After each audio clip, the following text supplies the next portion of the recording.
Hi my dear lovely birds and blossoms, welcome to our class. ఈరోజు మనం Praveena Purvardh first paper third lesson Premchand కే Phate Joote explain చేసుకుందాం. ప్రేమ్చంద్ హిందీ సాహిత్యకార్. హిందీ రచనలు చదివే వాళ్ళందరికీ కూడా పరిచయం అవసరం లేని పేరు ప్రేమ్చంద్. ఈయన రైటింగ్స్ చాలా చాలా అద్భుతంగా ఉంటాయి and down to the earth ఉంటాయి అన్నమాట. సొసైటీలో జరుగుతున్న అన్యాయాల గురించి అండ్ పేదవాళ్ళు పడే బాధల గురించి తన రైటింగ్స్లో చాలా చక్కగా ఎక్స్ప్లెయిన్ చేశారు Premchand. Number of famous stories ఉన్నాయి. వాటిలో నిర్మల, గబన్ ఇలాంటివి చాలా ఉన్నాయి. సో ప్రేమ్చంద్ కే ఫటే జూతే మీన్స్ టాన్ షూ, చిరిగిపోయిన షూ. సో ప్రేమ్చంద్ గారి యొక్క చిరిగిపోయిన షూ గురించి ఈ లెసన్ ఒక స్టోరీని మన రైటర్ హరిశంకర్ పర్సాయి రాశారు. So what about the story? Let's start with our lesson. Harishankar Parsai का जन्म मध्य प्रदेश के होशंगाबाद के जमानी नामक गांव में सन 1922 में हुआ था. नागपुर विश्वविद्यालय से एमए की उपाधि प्राप्त करके कुछ वर्षों के लिए आपने अध्यापन का कार्य किया. इसके बाद स्वतंत्र लेखन को अपने जीवन का लक्ष्य बना लिया. सो हरिशंकर परसाई 1922లో మధ్యప్రదేశ్లోని హోషంగాబాద్ అనే ఒక ప్లేస్లో పుట్టారు. ఈయన నాగ్పూర్ విశ్వవిద్యాలయం నుంచి ఎంఏ చేశారు. ఆ తర్వాత అక్కడే కొన్ని ఇయర్స్ వరకు ఆయన టీచింగ్ ప్రొఫెషన్ చూస్ చేసుకుని టీచ్ చేశారు. ఈయన ఇండిపెండెంట్గా తన రైటింగ్స్ అనేవి రాయడం మొదలుపెట్టారు. మెయిన్గా తన జీవితంలో తను ఇండిపెండెంట్గా ఎవరి మీద డిపెండ్ అవ్వకుండా రాయడానికే ఇంపార్టెన్స్ ఇచ్చారు. आपने कहानी, उपन्यास और निबंधों की रचना की, परंतु आपको सर्वाधिक व्यंग्य रचनाकार के रूप में प्रसिद्ध मिली. आपने व्यंग्य शैली में समाज की कमजोरियों पर करार चोट की थी. सो ఈయన ఎక్కువగా స్టోరీస్, నావెల్స్, ఎస్సేస్ ఇలాంటివన్నీ రాయడానికే ఎక్కువగా ఇంపార్టెన్స్ ఇచ్చారు. బట్ ఈయన ఇలా రాసిన ప్రతిసారి కూడా ప్రతి దాంట్లో కూడా ఒక సెటైరల్ ఫామ్, అంటే ఎదుటివారు లేదా సమాజంలో జరుగుతున్న తప్పుల గురించి వేలెత్తి చూపేటట్టుగా తన రైటింగ్స్ ఉండేవన్నమాట. సో ఈయన తన రైటింగ్స్ అన్నిటిలో కూడా మనకి ఈ వ్యంగ్య శైలి అనేది చాలా ఇదిగా అర్థమవుతుంది. అండ్ సమాజంలో జరుగుతున్న కమ్జోరియం అంటే వీక్నెసెస్, ఖరార్ చోట్ కీతి, ఖరార్ చోట్ అంటే అటాక్డ్. సో వాటన్నిటిని టార్గెట్ చేసుకొని ఈయన తన రైటింగ్స్ అనేవి రాసేవారు. రచనాయేం ఉపన్యాస్ రాణి నాగ్ఫనీ की कहानी तट की खोज, कहानी संग्रह అంటే స్టోరీ కలెక్షన్. हंसते हैं रोते हैं जैसे उनके दिन फिरे, निबंध అంటే ఎస్సేస్.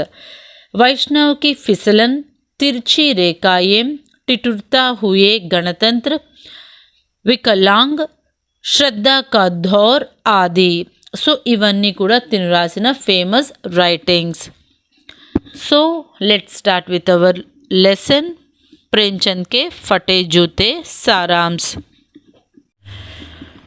प्रेमचंद के फटे जूते हरिशंकर परसाई जी का व्यंग्य शैली में लिखे निबंध है. आपने इस निबंध में प्रेमचंद के व्यक्तित्व की सादगी के साथ एक रचनाकार की अंतर्भेदी सामाजिक दृष्टि का विवेचन करते हुए आज की दिखावे की प्रकृति एवं अवसरवादिता पर व्यंग्य किया. సో ప్రేమ్చంద్ కే ఫటే జూతే అనేది హరిశంకర్ పర్సాయి రాసిన ఒక ఎస్సే. ఈ ఎస్సేలో తను చాలా క్రియేటివ్గా, ఇన్సైట్ఫుల్గా సొసైటీలో జరుగుతున్న ఈ ఆప్టమిజం అంటే దికావా, ఉన్నది లేనట్టుగా, లేనిది ఉన్నట్టుగా, 10 రూపాయలు ఉంటే 100 రూపాయలు ఉన్నట్లుగా చూపించుకునే వాళ్ళందరి గురించి ఈ లెసన్ ఒక మంచి ఎగ్జాంపుల్గా మన రైటర్ రాశారు. परसाई जी ने इस निबंध का आरंभ प्रेमचंद के एक पारिवारिक फोटो के विवरण से किया. पत्नी के साथ खींचने गई इस फोटो में वे कपड़े की टोपी, कुर्ता और धोती पहनते हैं, कनपटी चिपकी है, गालों की हड्डियों उभर आई है, मूंछें घनी होने के कारण चेहरा गंभीर लगता है, चेहरा पर हल्का सी मुस्कान है, अस्तव्यस्त कैनवॉक्स के जूत पहने हुए हैं, बाएं पैर का जूत फटा हुआ है और उंगली बाहर निकल आई है। इसे देखकर लेखक कहते हैं कि फोटो खींचने के समय पोशाक ऐसी है तो घर पर पहनने की पोशाक कैसे होंगी।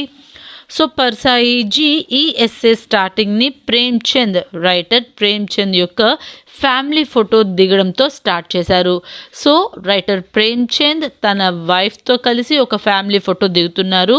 ఆ ఫోటో దిగే ప్రాసెస్లో ప్రేమ్చంద్ యొక్క పోషక్ అంటే ఆయన ఎలా డ్రెస్ చేసుకుని ఉన్నారో మనకి ఈ లెసన్లో చెప్తున్నారు. ఆయన క్లాత్తో కట్టిన టోపీ, ఎక్కువగా రాజస్థానీ వాళ్ళు కడతారు చూడండి, క్లాత్తో చేసిన టోపీలాగా ఆయన చక్కగా మంచిగా కట్టుకున్నారు. అండ్ కుర్తా ధోతి వేసుకున్నారు. కన్పటి చిప్కి హే, కన్పటి అంటే మనకి ఈ కళ్ళ నుంచి ఈ నుదురుకి మధ్యలో ఉన్న భాగం అన్నమాట. ఆ భాగం జనరల్గా ఏజ్ అయ్యే కొద్ది చూడండి అక్కడ బాగా ముడతలు పడతాయి అన్నమాట.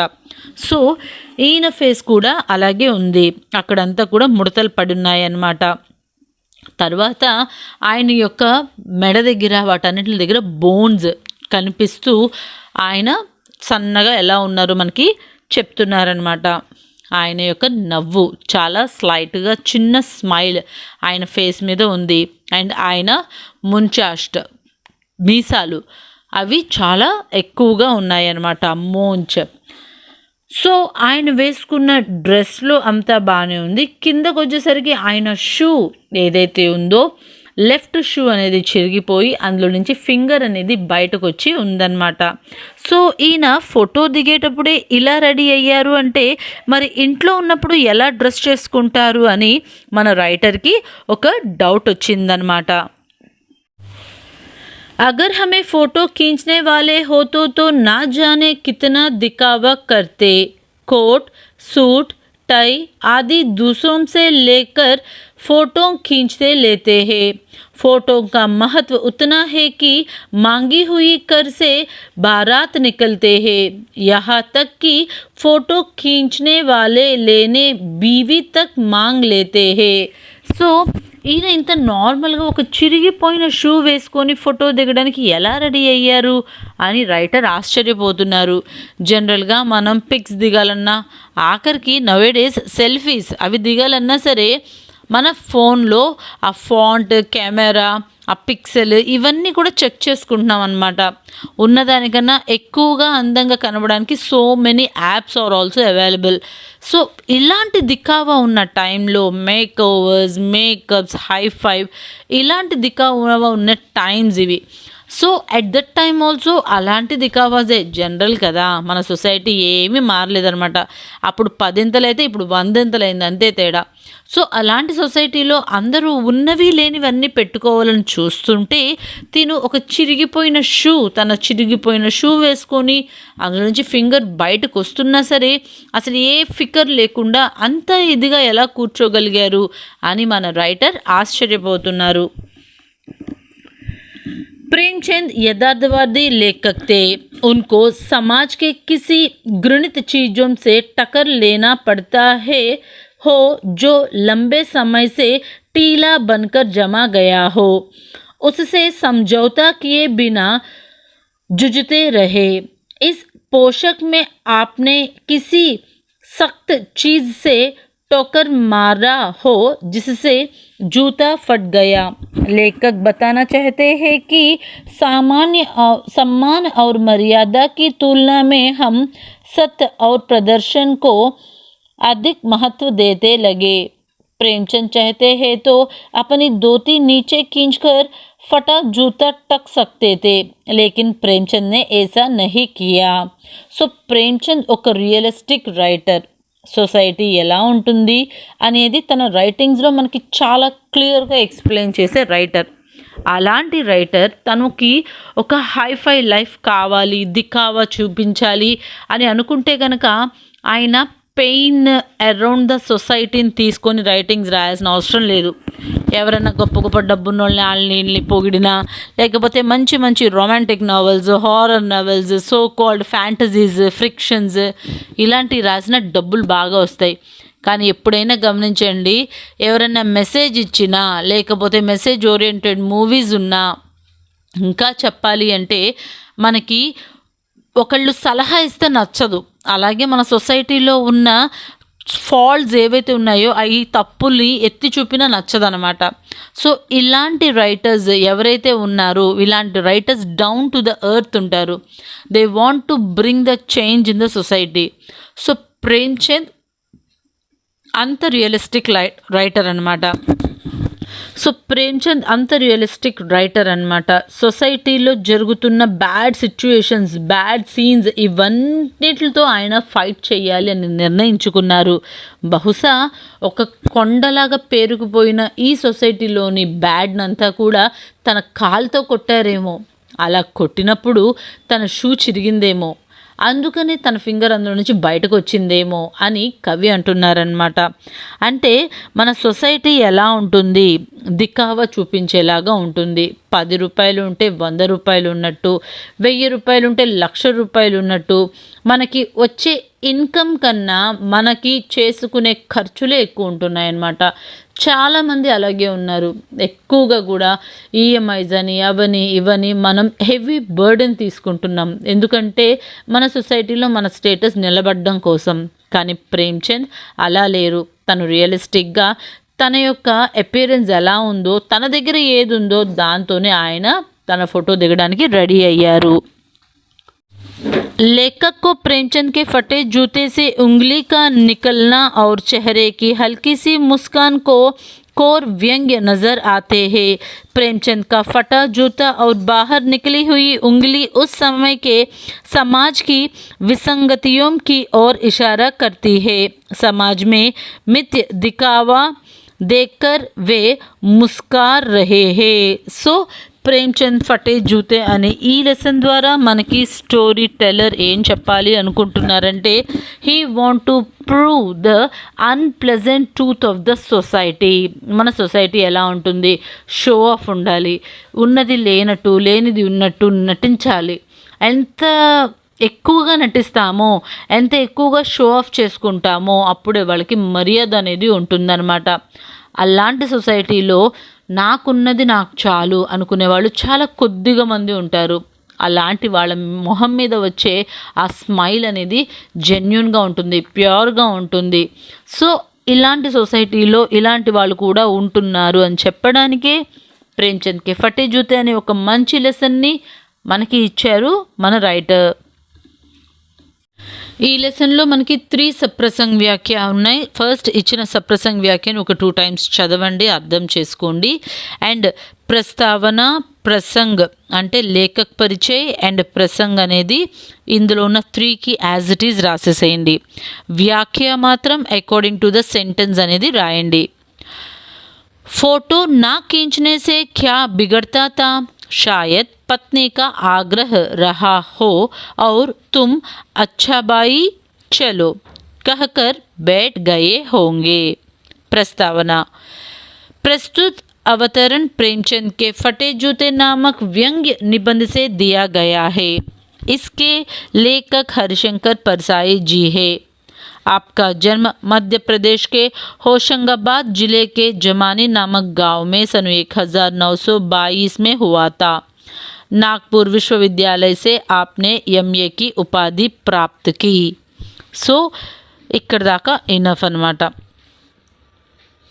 ఆ తర్వాత ఇక్కడ రైటింగ్స్ ఉన్నాయి కదా, ప్రేమ్చంద్ యొక్క రైటింగ్స్. సో నెక్స్ట్, आपने कहानी, उपन्यास और निबंध की रचना की. आपने व्यंग्य शैली में समाज की कमजोरियों पर करार चोट की थी. సో ప్రేమ్చంద్కి ఫటే జూతే రైటర్ అయిన హరిశంకర్ పర్సాయి గురించి కవి పరిచయ్ ఒక 5 to 6 లైన్స్ రాయండి. ఆ తర్వాత प्रसंग। सादगी से खींचवाए गए फोटो के माध्यम से लेखक ने समाज के प्रति व्यंग्य करते हुए इस प्रकार कहा। సో ఈ ప్రసంగ అనేది అన్నిటికి రిమైనింగ్ అన్నిటికి కూడా ఇదే రాసేసేయండి। व्याख्या। सब जानते हैं कि प्रेमचंद कितने महान और आदर्शवान साहित्यकार है। लेखक प्रेमचंद का एक फोटो देखते हैं। इस फोटो में उसका जूता फटा हुआ और उसके उंगली बाहर निकल हुई दिखाई देती है। इसके संबंध में लेखक के मन में कई विचार उत्पन्न होती है। प्रेमचंद चाहते तो अपनी धोती नीचे खींचकर फटा जूता टक सकते थे, मगर उन्होंने ऐसा नहीं किया। क्यों?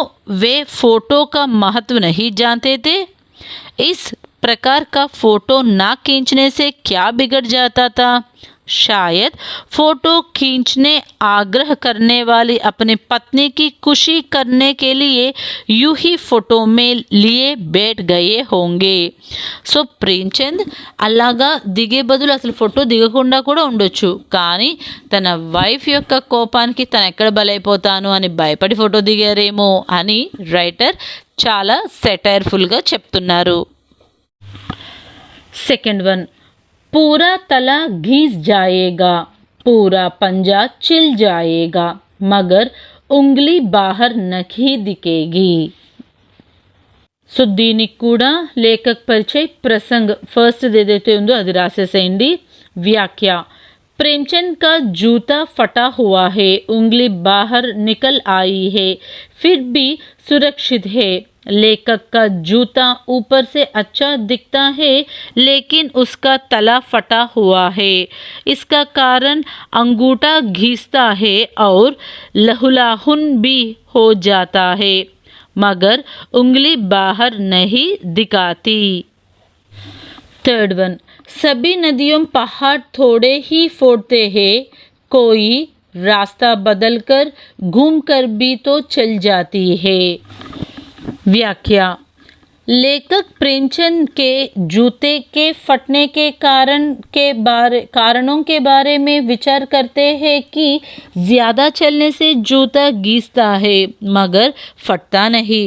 लेखक को लगता है कि प्रेमचंद को समाज को किसी घृणित चीज से टक्कर लेने पड़ता हो जो लंबा समय से टीला बनकर जमा गया है, उससे समझौता किए बिना जूझते रहे हो। इस कोशिश में आपने किसी सख्ती चीज से टोकर मारे हो जिससे जूता फट गया। हम देखते हैं कि नदियों के मार्ग में बड़े बड़े पहाड़ आते हैं, वे नदी थोड़े सी पहाड़ को फोड़कर बहती है, रास्ता बदलकर घूमकर भी तो चली जाती है। लेखक का कहना है कि समाज के घृणित चीज़ों से चाहे तो वे समझौता कर सकते थे या उससे बचकर बगल से भी तो जा सकते थे। उन्होंने ऐसा नहीं किया, लेकिन उन्होंने ऐसा नहीं किया। సో కొన్ని నదులు కొండల్ని పగలగొట్టుకొని వెళ్ళిపోతాయా, దాని యొక్క వేని మార్చుకొని వెళ్తూ ఉంటాయన్నమాట। ఏదైనా ఒక పెద్ద కొండ కానివ్వండి, ఏదైనా అడ్డొస్తే పారే నది ఏదైతే ఉంటుందో దాని పక్క నుంచి వెళ్ళిపోతుంది। ఈ సొసైటీలో ఉండే ఈ బ్యాడ్ ఈవిల్ ఎఫెక్ట్స్ అనేవి కూడా అన్నీ అలాంటివే। మనకి అడ్డంగా ఎప్పుడో ఒకప్పుడు ఎన్నెన్నో ఆబ్స్టికల్స్ వస్తూ ఉంటాయి, మనం పక్క నుంచి ఆ ఆబ్స్టికల్స్ని తప్పుకొని వెళ్ళాలి తప్ప అక్కడితో ఆగిపోవడం కానీ, ఆ ఆబ్స్టికల్ని మనం కొట్టుకున్నాం అనుకోండి మనకే దెబ్బ తగులుతుంది। చెడు అని తెలిసి వెళ్ళి దానిలో బురద ఉంది, బురద అని తెలిసి దానిలో వెళ్ళి కాళ్ళేస్తామా, పక్క నుంచి వెళ్ళిపోతాం। సో బ్యాడ్ థింగ్స్ అనే సొసైటీలో ఏమైతే ఉంటున్నాయో వాటిని తప్పుకొని మనం మంచి దారిని క్రియేట్ చేసుకుంటూ వెళ్ళాలి। సో టిప్పణి, ఫోటో కా మహత్వ అంటే ఇంపార్టెన్స్ ఆఫ్ ద ఫోటోగ్రాఫ్। ఇందులో ఈ ఫస్ట్ పారాగ్రాఫ్ మీకు లేఖక్ పరిచయ్, ఆల్రెడీ ఎస్సేలో మీరు లేఖక్ పరిచయ్ ఏదైతే చదివారో అది ఇక్కడ రాసేసేయండి। అండ్ 2, 3 and 4 ఈ 3 पैराग्राफ्स చదవండి। Importance of the photograph. Photo स्मृतियों को लंबे समय तक बनाए रखने का महत्वपूर्ण साधना है। फोटो से हमारी पुरानी यादों ताज़ा होती है। जब हम किसी सुंदर स्थान या ऐतिहासिक स्थान जाते हैं तो फोटो खींचकर अपने यादों को चिरस्मरणीय बनते हैं। సో ఫోటో అనేది ఏంటంటే మనకి ఒక మెమరబుల్ థింగ్ అనమాట. ఎన్నెన్నో ప్లేసెస్ మనం విజిట్ అవుతూ ఉంటాం. అలా మనం ఎన్నో ప్లేసెస్ విజిట్ చేసినప్పుడు మనం అవన్నీ మెమరీగా గుర్తుపెట్టుకోవడానికి మనం ఫొటోస్ అనేవి దిగుతూ ఉంటాం. आजकल फ़ोटो का बहुत ही महत्व है. लगभग सभी क्षेत्रों में इसकी उपयोगिता बढ़ती गई. आवेदन पत्र भरने, पहचान पत्र बनाने के लिए, बैंक में खाता खोलने के लिए फ़ोटो की ज़रूरत होती है. वाणिज्य क्षेत्र में बिक्री बढ़ाने के उद्देश्य से दिए जाने वाले विज्ञापन के लिए फ़ोटो की ज़रूरी होती है. विभिन्न तरीकों में फ़ोटो खींचवाकर विज्ञापन दिया जाते हैं. चिकित्सा के क्षेत्र में भी फ़ोटो उपयोगी बन गया. इलाज के लिए जाने वाले x ray, CT scan, MRI scan आदि सभी फ़ोटो का रूप ही है. पुलिस को चोर को पकड़ने के लिए, तहकीकात करने के लिए फ़ोटो की ज़रूरत होती है. चोर का पता लगाने के लिए उंगलियों के निशाना फिंगरप्रिंट्स को फ़ोटो ली जाती है.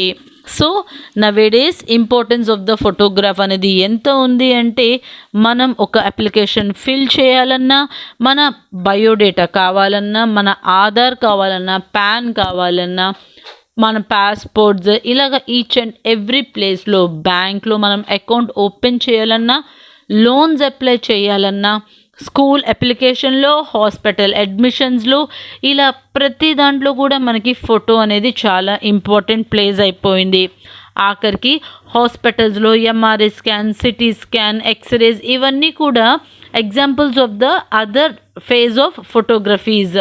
సో ఒక దొంగను పట్టుకోవాలన్నా లేదా మనం కంప్లైంట్ ఇవ్వాలన్నా సరే అక్కడ కూడా ఫొటోస్ అనేవి అవసరం.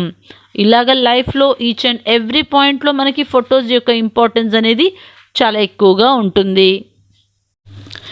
इस प्रकार हम देखते हैं कि हमारे जीवन में हर कहीं फ़ोटो की ज़रूरत बढ़ गई. फ़ोटो के बिना हमारे काम नहीं चलता. फ़ोटो की आवश्यकता और महत्व के कारण फ़ोटोग्राफी एक कला बन गई. आपने अपने महत्व के कारण ही यह कई लोगों की जीविका बनी. So with the importance of this photography అది ఆ ఫీల్డ్ అనేది చాలా ఫేమస్ అయిపోయింది. ఇప్పుడు చూడండి, ప్రీ షూట్స్, పోస్ట్ షూట్స్, ఆ బేబీ షవర్స్, బర్త్డేస్, ప్రతి దాంట్లో కూడా ఇలాగా each and every mode, each and every turning పాయింట్స్లో కూడా మనకి ఒక మెమరబుల్ థింగ్ లాగా ఫోటోగ్రఫీ అనేది మారిపోయింది. అంతేకాకుండా ఎంతోమందికి అది ఒక ప్రొఫెషన్ అయిపోయింది. So this is the importance of the photography and the lesson Premchand ke Phate Jo The. I hope you understand this lesson. Thanks for watching.